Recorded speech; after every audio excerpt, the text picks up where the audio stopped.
It looks like number of our participants is stable. No, as soon as I started to speak, it went up. Um, it looks like we have, at least if not everybody, a large portion of the people who've signed up to be here. And I want to welcome you all to the first of a series of webinars we're offering on self-care and resilience. This is meant to be a resource for faculty and staff to help them be mindful of the impact of all the stress that we are under in our current circumstances, and that there is a cost to pay for that if we're not attentive to it. So as part of a ongoing set of webinars we'll be offering, we've asked Jeff Barnett from our psychology department, somebody who works on these issues at a professional level as part of his work as a practicing psychologist, to offer some insights into various aspects of self-care and resilience. And this is the first webinar. As Jeff is speaking, if you have questions that you would like to pose, please type them into the Q&A. Carolyn Barry and I are here to monitor that, and we may, if it's appropriate, interject and ask Jeff a question in the middle. And we also have 15 minutes set aside for Q&A at the end. So Jeff, it's wonderful to have you on board, and thank you very much for being willing to share your work with us. Thank you so much. It's a pleasure to be here, and I want to thank everyone who's participating today and joining in. I know obviously this is a very challenging and stressful time, and you all have so many demands on your time and energy. And you know, the irony of the current situation is that perhaps some who really need to focus the most on self-care and the promotion of wellness are feeling too overwhelmed to even think of doing a webinar or, you know, finding the time to do this today. So it's great that you're here and able to participate. And again, I encourage you, if you have comments, feedback, questions, to type them in throughout the webinar. We'll do our best to get to all of them. I do understand that, you know, while there's lots of things that each of us are dealing with, you know, in common, everyone's situation is different. And so each person's particular life circumstances and situation can vary, and how things are impacting you or affecting you. But be that as it may, these really are challenging and stressful times. And so I'll be talking a little bit about self-care and resilience. I also want to point out, you know, we've kind of shifted in a significant way. We've gone from the acute phase of being in the midst of a pandemic to more of the chronic, and we have to make a shift, and that in itself can even be really challenging. You know, typically if something's time limited, we have a way of thinking about it like, okay, I can get through this, you know, the end is in sight. But then when it's just open-ended, it's much tougher, it's much more stressful, as I'm sure everyone has experienced and is experiencing. And we need different strategies for coping, different ways of responding to this to, you know, to keep functioning effectively. And that could be a big challenge. So beyond having a pandemic, you know, which involves, you know, all the issues of working from home and fears of getting infected and infecting our loved ones, and, you know, just sort of safety issues, and then juggling and balancing, you know, all competing demands. If you have children and they're at home and you're trying to do your job, and, you know, no one's happy with how things are going, with all the changes and how it's different than it normally is. You know, and then there's other things going on in the world around us that are stressful. You know, I don't know if anyone's noticed this election going on, and, you know, just even exposure to the media can be challenging and stressful with all the stimulation coming in. And so there's just a lot that everyone has to deal with these days. And so just in general, these are challenging times, and we have to find, for each of us individually, the best possible way of getting through this, of living life as best we can. And one of the things that I like to do in terms of conceptualizing the challenges and the demands and stresses in our lives is we have to think about it both in our professional roles and in our personal lives. While these are two distinct entities, they totally interact with each other. There is no barrier that separates them.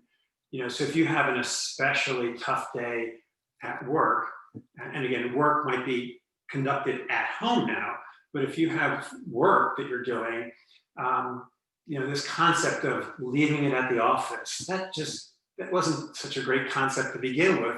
Now with people working from home, and not that everyone is, but many are, it's even tougher. And just having boundaries in our lives, between home, personal life and relationships and our professional roles can be very, very challenging and difficult. And then just the work that you do can be, in general, demanding and stressful, having deadlines and having, different challenges and projects and work to do. And those are probably present when you were going to work, 8 months ago. And now we add to all the other stressors and challenges, and even just like doing your work online, losing that feeling of connectedness. I know for me, in the College of Arts and Sciences Dean's office, how we'd be in the waiting area, the general area where the two support staff were, and we just all kind of hang out and chat and catch up and run into each other before a meeting, and kind of lost all that.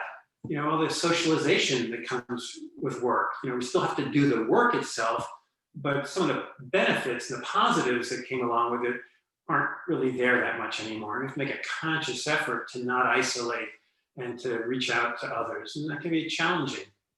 And then you have everything going on in your personal lives that were there before, whether it's children, bills, financial issues, caring for an elderly parent, or homework for kids, or illnesses, or just all the usual things of life that everyone has to deal with, and balancing all that. And then again, with a pandemic, if you're having to work from home, have kids at home, maybe they're doing school virtually,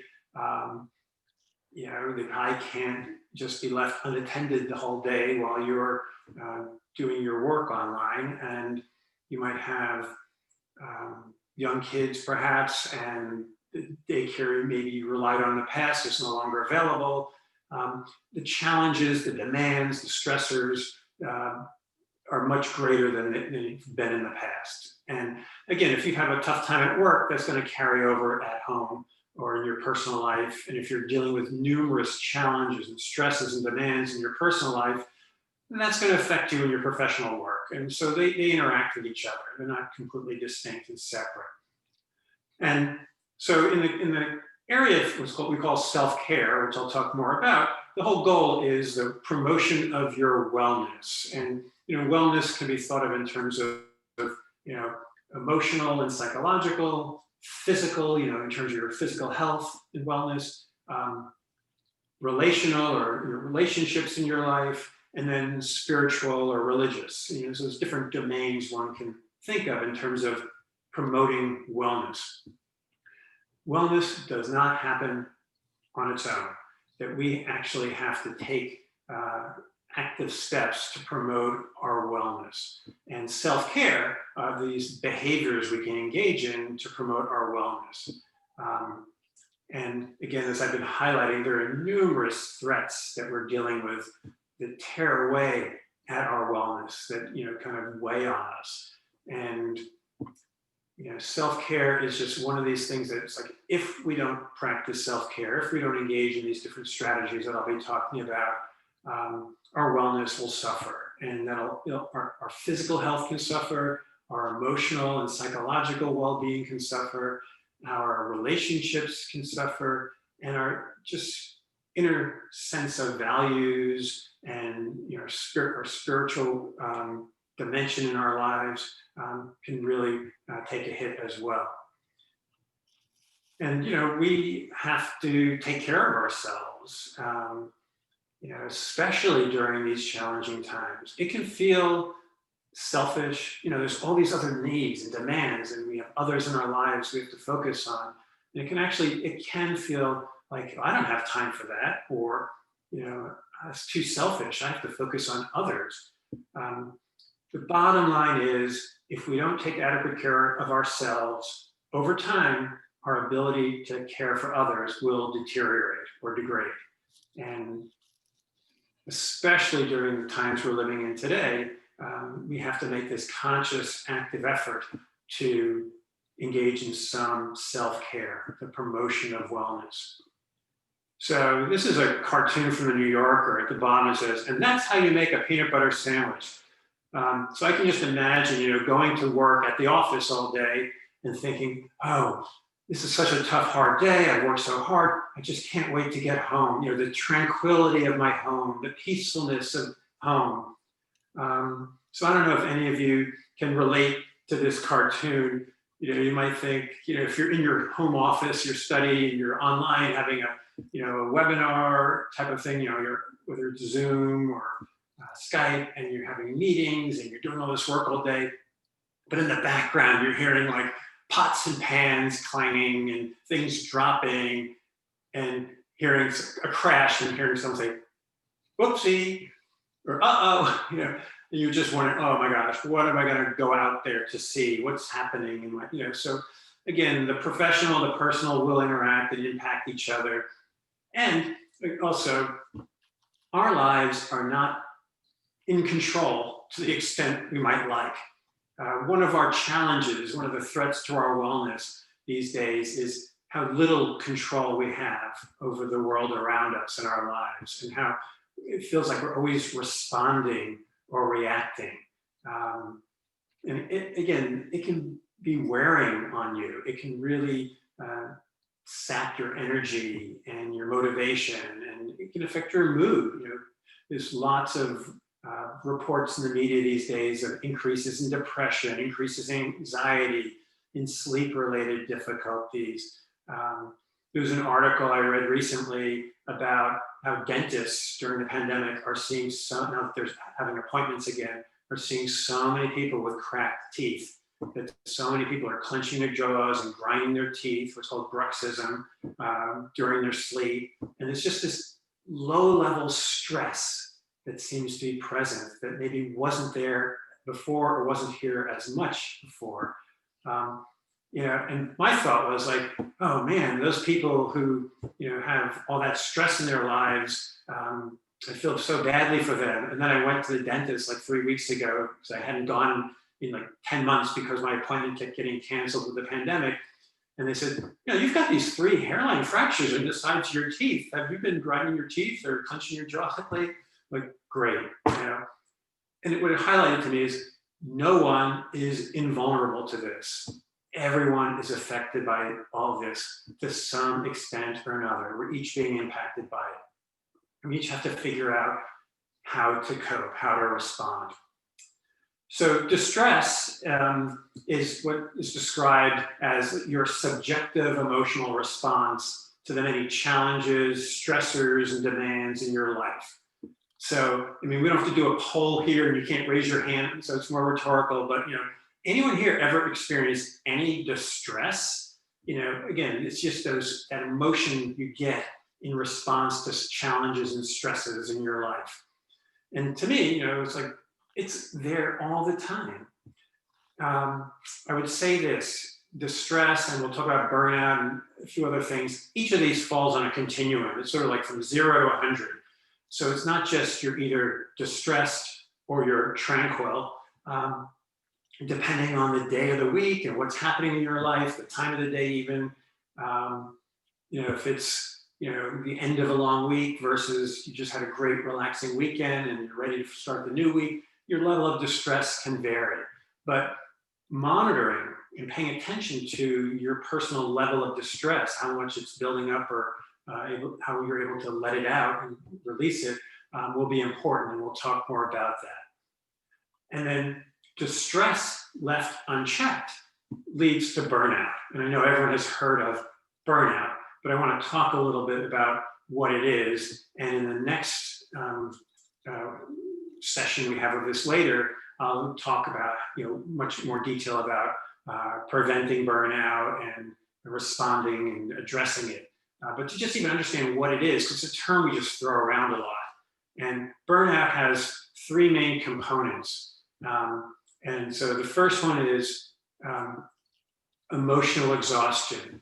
Yeah, I'm sure no one here can relate to that. No one has ever felt emotional exhaustion other than basically every day lately. But again, it's on a scale, a continuum from 0 to 100. So, if you're at a 97, that's a real problem and there's a need to take some corrective action, and hopefully well before that, some preventative action. But if you're at 11, a 20, whatever it is, that's life and we have to manage that. And then this sort of what's called depersonalization, but sort of like just a loss of empathy, a loss of caring, kind of viewing your work negatively, a change in your attitude. And again, it's not good or bad. I don't want anyone to feel like, oh no, I have that. What's wrong with me? We all experience all of these symptoms of burnout to some extent.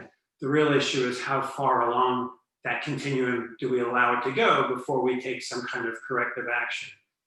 And then a reduced feeling of professional accomplishment, or feeling of satisfaction, that great feeling of, oh, that was a really great project I worked on and we really did a good job. And you get that satisfaction from your work.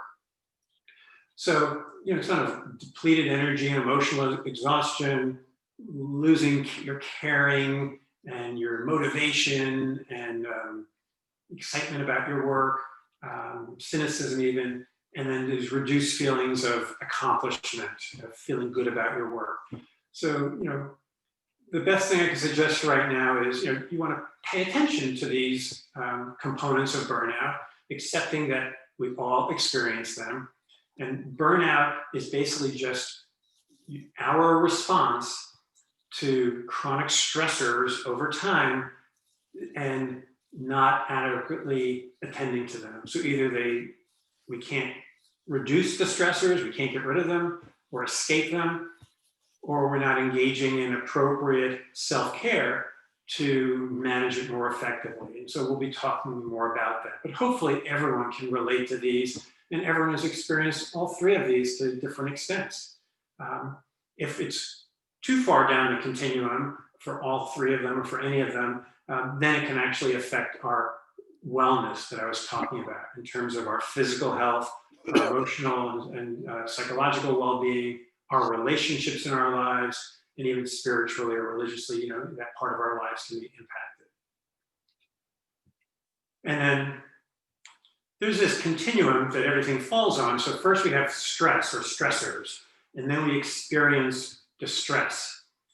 And then it can go to burnout if we look on the right-hand side here. But on the other side of this continuum, there's sort of just like basic coping and survival, but then there's what's called thriving or flourishing. And that's the point about the promotion of wellness. That's the point of engaging in self-care. We're not just about the negative or preventing negatives.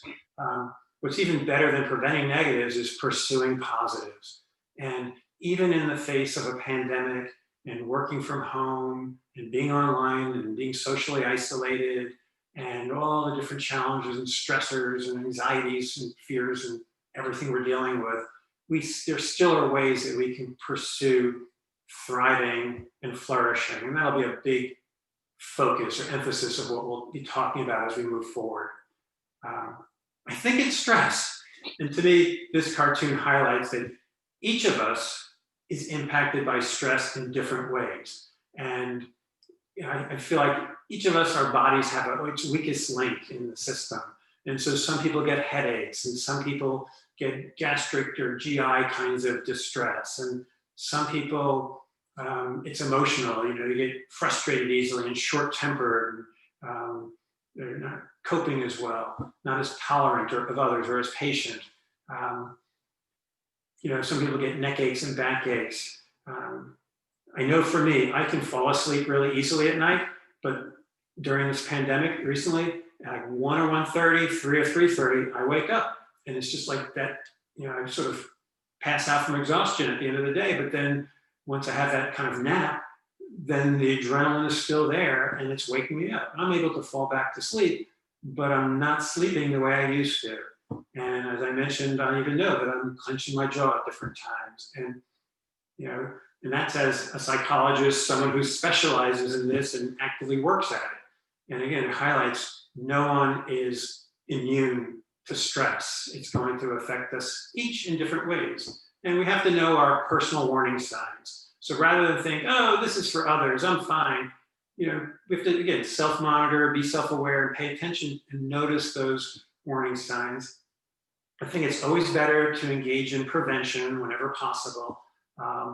But as the stress is getting to us, there'll be warning signs and it'll tell us, we need to take some actions. And we'll be talking about some of those in a moment. So in terms of what is self-care, people might have different ideas about it. It's like, it's meditation, or it's yoga, or getting a massage, or it's taking a walk in nature, or it's taking a nap, and guess what? It's all of those. Self-care is very individualized. There's no list of, here are your self-care behaviors you must do, and here's the schedule for how many minutes per day and what time of day you need to do them. It's entirely flexible, and no one can do everything. You have to pick and choose. Bottom line is, we need to engage in activities that we find either relaxing or enjoyable or rejuvenating. And whatever that is for you, that's self-care. And I know there's not enough time in the day to do all the self-care we might like, but any self-care at all is better than none. But self-care is not, saying, well, I'll just work harder, because I'm under pressure in a deadline. So if I work really hard, more hours, then I can relax. Well, as you've probably discovered, it never ends. It's an ongoing cycle. New work keeps coming in. And so we have to schedule time for self-care, that it, in essence, doesn't happen on its own. We have to make the time for it.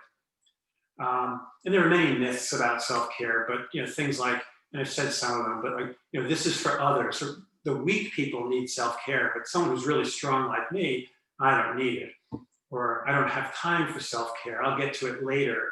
Or, when the pandemic's over, then I can start taking care of myself. There is no time like the present. And one way that I conceptualize self-care is it's our regularly scheduled maintenance. We need to take the time to take care of ourselves. And so if you have a vehicle, you have regularly scheduled maintenance, and you have to make the time to get your car serviced, because if you don't, eventually the engine will seize, and then you'll definitely have time forced on you when you don't have your car. And so rather than wait until we have a breakdown of whatever sort, it's better to find the little bits of time here and there where we can engage in self-care. And there's some basics of self-care. The most basic and fundamental aspects of it have to do with getting adequate rest as much as one can, get a good night's sleep, have a healthy diet, and get some regular exercise, physical activity. Those are the basics of self-care. And no one's going to say the number of hours of sleep you must have, or exactly, here's your prescribed diet, you have to stick with it, weigh and measure everything this way, or here's how much exercise to do. Again, this is very personalized. Each of us has to figure out how to take care of ourselves. And part of what this involves is, as we'll talk more about this concept of resilience, is your resilience involves your coping resources. So in terms of how stressful life is, we need to cope, we need to respond, and we need to keep functioning effectively despite all this. We still have our work, and we still have other people depending on us, and we have to somehow figure out a way to manage all this. And so if you think in terms of, if you visualize that you're a battery, resilience is your charge. And as we're coping and managing things, your charge is going down throughout the day. And self-care activities are a way of recharging, re-energizing. And so to me, one of the best ways of doing this is find little small ways throughout the day to kind of be re-energizing or recharging, whether it's to actually take a break for lunch and get up from your desk and away from the computer and take a little walk, or make a phone call or send an email and reach out to someone who you haven't talked to lately to reconnect. I know we have to have physical distancing, but that's different than social distancing. One of the challenges with the pandemic is how much people are isolated and feel isolated from others. We have to figure out how do we have good relational connections in our lives, that's vital for our resilience. And to ask for help when we need it, to set limits when we need to, take breaks when we need to, and not try to do this completely on our own. Self-care and the promotion of wellness are team activities. We have to rely on each other, help and support each other. And even just talking about the challenges we're having and stressors can normalize it and help us feel like we're not so alone and we're not the only one experiencing that. So self-care actions are often called positive career sustaining behaviors. And that's our goal. We want to sustain our career. We don't want to have to take a medical leave because we're so stressed from all that we're dealing with. And we want to be able to be healthy and be function at a high level. And that's where the self-care comes in. The alternative to that is what's called maladaptive or negative coping strategies. So we have to each pay attention to, am I self-medicating, whether it's substances, whether it's food or alcohol or something else. And again, I'm not going to say, having one glass of wine in the evening is a bad thing. But I can say too much of a good thing can be too much. So we have to, strive for some kind of balance in our lives and ensure that what we're doing is going to be positive for us and helpful in our coping, as opposed to something negative and harmful. And some classic or standard maladaptive coping strategies include things like isolating yourself, then being in denial, avoiding dealing with things directly, pretending it's not there, just working harder and more hours. One I've tried many times, doesn't work. All-nighters do not work, note to self. Trying to make sure we're engaging in positive strategies. And then I mentioned the idea of balance. Balance is really tough to get. And, we just have to work our hardest at it. It's really more of a goal. It's an aspirational goal, or, a compass heading or direction to strive for. It's not something we ever really achieve, but the hope is to have balance within our professional lives, balance within our personal lives, and then balance between the two. And it's a moving target, it's ever changing, and it's something we have to pay attention to. And, we have to make changes, so do I have to decide, I think I'm gonna have to, change my schedule this coming week. And I remember when I first became an associate dean, now it's almost 7 years ago, I remember scheduling every hour of the day with all these meetings and activities and things. And then it only took like a half a day before something new came up. And it was like, oh, I don't have any room in my schedule for that. And then another thing came up and another. And then I learned the lesson day one. It's like I had to actually plan my schedule with openings. And I had to be comfortable with the empty spaces and trust that they will fill, and they always do. But even just learning how to manage my schedule was a balance issue. And how much we take on, what commitments we make, and we have to be realistic about that. And then, as I mentioned, we can't go it alone, and it's vital that we seek support and we support each other. It is not a sign of weakness if you practice self-care. It is not a sign of weakness if you're in distress or if you're having some of these signs of burnout. It does not mean you're weak or flawed.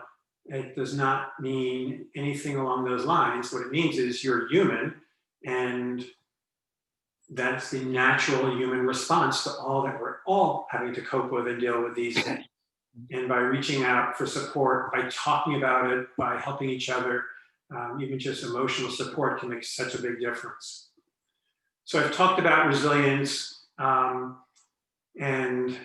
we've kind of covered this already. I will say that one of the goals with resilience is we have to push ourselves outside our comfort zone. We don't want to just keep having that comfort zone get smaller, smaller, and smaller. And with social isolation and not sharing about the challenges we're experiencing, our worlds can get smaller. And maybe some of you have been experiencing that. And so the reaching out to others, acknowledging the difficulties, the challenges, the stressors, and just talking about it with others, and talking about how you're practicing self-care, all of that can make a big difference. And if you try something new and it doesn't work, that's not failure. We learn from that. The only way we can grow is by trying new things, going outside our comfort zone, and learning from it. And as we keep learning, we develop new skills, new knowledge, and expertise, and we keep moving forward. And that helps to develop our resilience.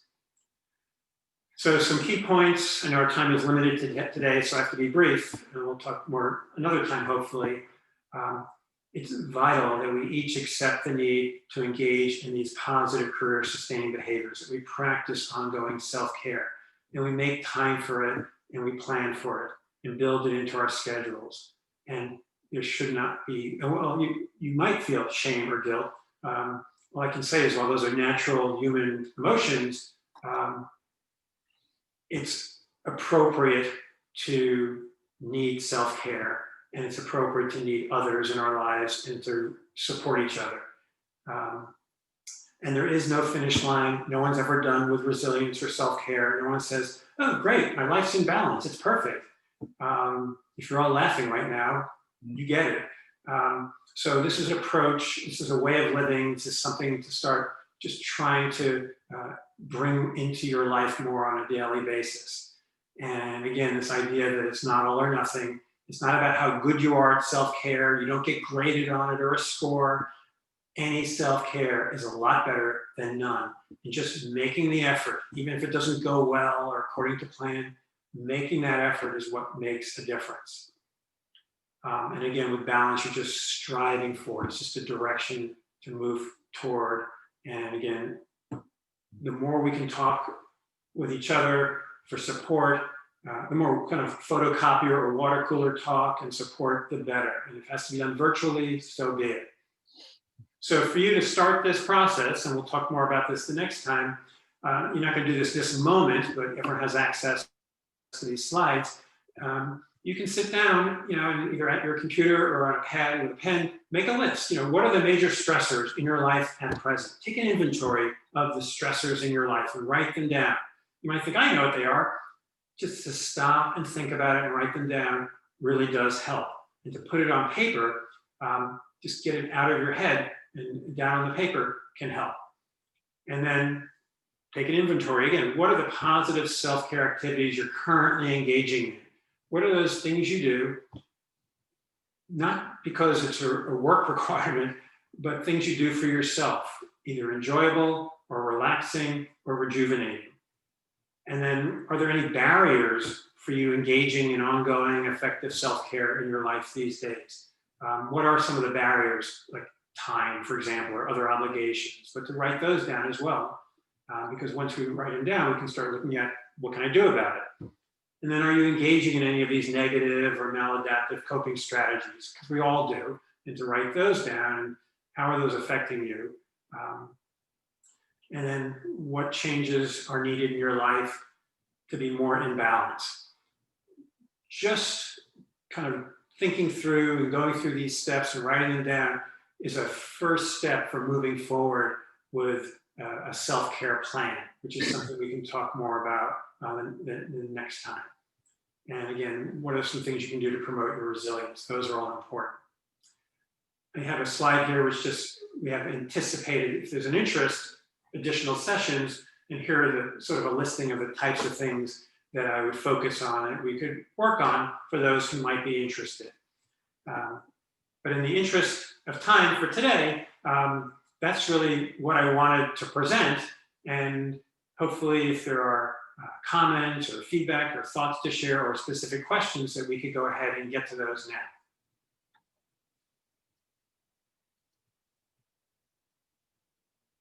Jeff, thank you. Thank you so much for doing this and sharing your insights with us here. If you wanted to stop sharing your screen, I'm not sure whether we'll see everybody that's here on the call or not. But apparently not.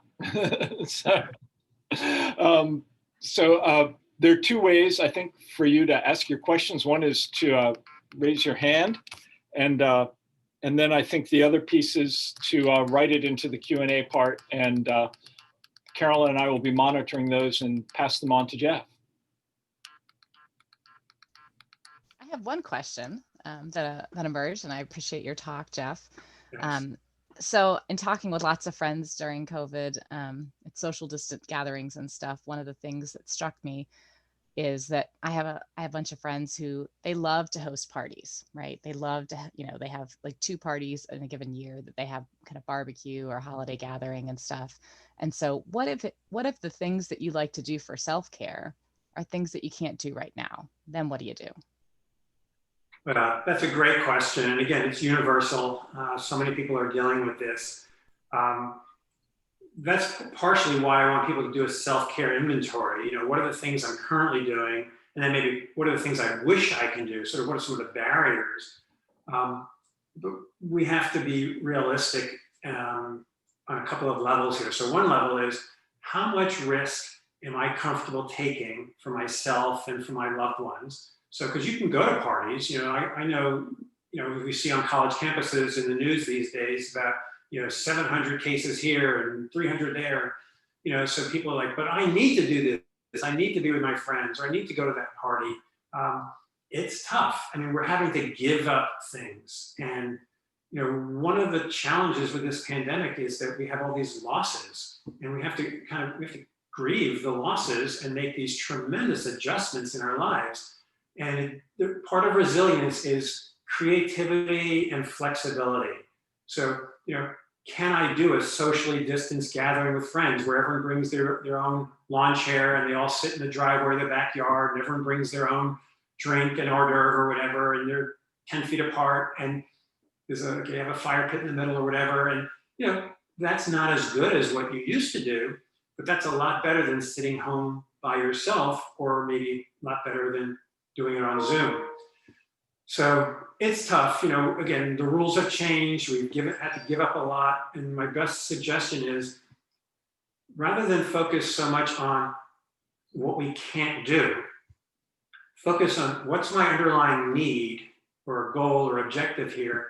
And then I ask the question of, what options and alternatives are reasonably available to me for achieving that goal? So if my goal is to be able to be with my friends and spend time together and have a glass of wine, spend the evening together, are there new ways that we can do that? And I get it, it's not as good as the old way, but it's a lot better than nothing at all. That's, again, creativity, flexibility, and rather than focusing on, I can't do this action or behavior that I want to do, focus on the underlying need and look at options and alternatives for how to achieve that need. So hopefully that's helped.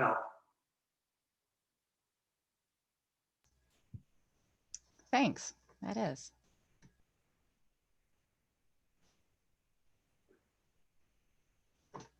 I think another question that comes to mind, especially when I think about my our colleagues across campus that are, as you alluded to a lot, that have lots of young children, that they're trying to juggle lots of different balls in the air, or folks that are attending to elderly parents and stuff like that. And so what do you do if you're feeling like there's just nothing left in the tank, that high levels of burnout are just very much readily apparent, and you feel like I don't even know where to begin? I mean, you've given us some questions to kind of help process that through, but if you're really feeling at that level of despair, what would you recommend?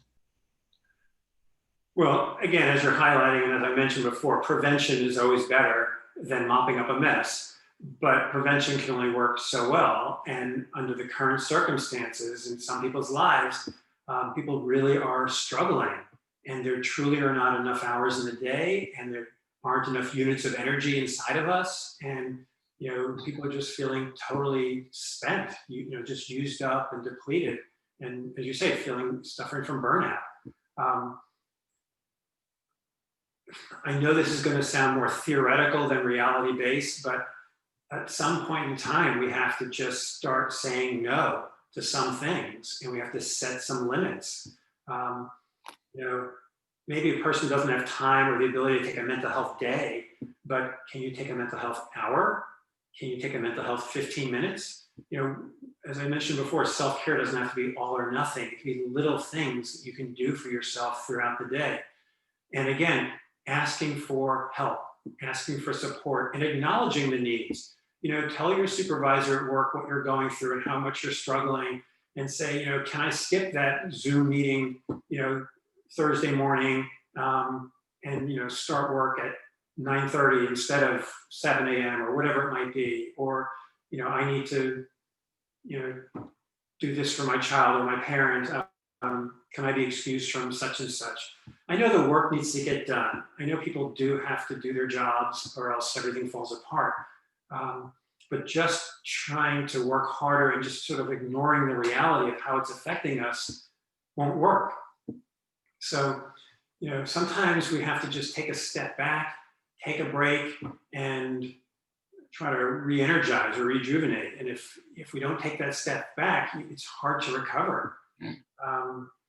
If I'm running a marathon and at mile 20 and I'm really exhausted, and I say, oh, well, I'll just take a rest at the end, and I'm like crawling, scraping my knees on the asphalt, maybe I need to stop and, catch my breath and take a break. And, maybe I need to just figure out some ways of engaging in self-care that I can integrate into my life that might help.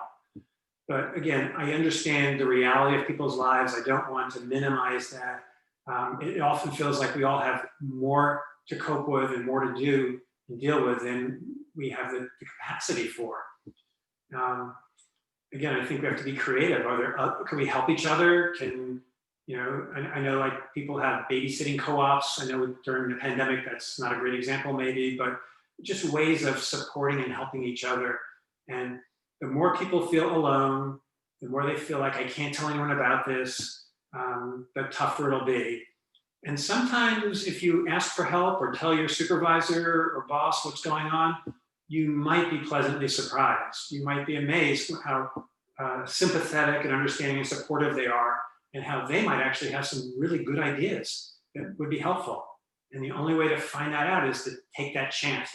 It can feel risky to acknowledge when you're struggling. You don't want to look bad, but you really might be surprised. And sometimes that's the best thing one can do. Jeff, we're closing in on our time limit. There's a really good question in the chat. How can we support our children, especially our teens, in their self-care? I think that's a great question. I think one thing is lead by example. We don't want to keep constantly telling them to practice self-care, and then they see how we're terrible at it, and we're burning the candle at both ends. And then talk to them. Again, it's just, what is this like? What's this experience like for them? Can we remember what it was like being a teenager and how important socialization and peer relations were, and how tough this is for them? And can we be creative and help find them, safe ways of being with their peer group and interacting with them, and just what they're going through with school, and again, all the losses. And I remember this past spring about all this high school and college seniors who didn't get graduation, didn't get beach week, and didn't get prom. Can we understand what it's like for them rather than just focus through our lens or our perspective, and give them the opportunity to talk, to not be judgmental, just allow them to vent about it and talk and be supportive emotionally. And if they're really struggling, get them professional assistance. As I mentioned, there's a lot of anxiety, there's a lot of depression, there's a lot of substance abuse coping. We need to, for ourselves and for our loved ones, get the professional support if it's needed. But again, trying to be non-judgmental and supportive, and just opening the door for the dialogue, letting them know that you're interested, you want to talk, you want to listen. That can make a tremendous difference. Great. Thank you. There is one question left in the Q&A, but I'm also want to be respectful of people's time, and we've run up against the end point. If you could do this briefly. Sure. But it's not the sort of question that admits of an easy answer. What do you do when your need for self-care butts up against other people's needs, especially family needs? Again, my quickest answer is you have to have an open discussion amongst all people present. Everyone needs to acknowledge their needs. You're each human, you each have needs, you're each struggling. And then you have to together jointly figure out how do we come up with a plan that's something that's reasonable and realistic to address everyone's needs. And maybe no one's needs will get met 100%, but whatever you come up with, it'll be a lot better than 0%. Excellent. That was really great, Jeff. Thank you. Thank you very much on behalf of all your colleagues here. This is the first of what we hope will be a series of webinars that Jeff will be doing for us. We will try to take stock of when we offer these next so that our appetites and our capacities match up with each other. But until that next time, which we'll announce soon, thank you all for being here. And Jeff, thank you for leading us through this. Thanks. And also, just to reinforce one thing is that I know you've mentioned that this is being recorded, so it'll be posted if anyone wants to watch it. And also, it's a brief article on self-care and resilience that I wrote for all of you that'll be posted as well. And if anyone wants to email me at any time, if I can be of help individually, if you have questions, just send me an email. You know, the usual Loyola email address, jbarnett@loyola.edu. Awesome. Thank you very much. Thank you all for participating today. Yeah. See you, everybody. Thanks. Bye.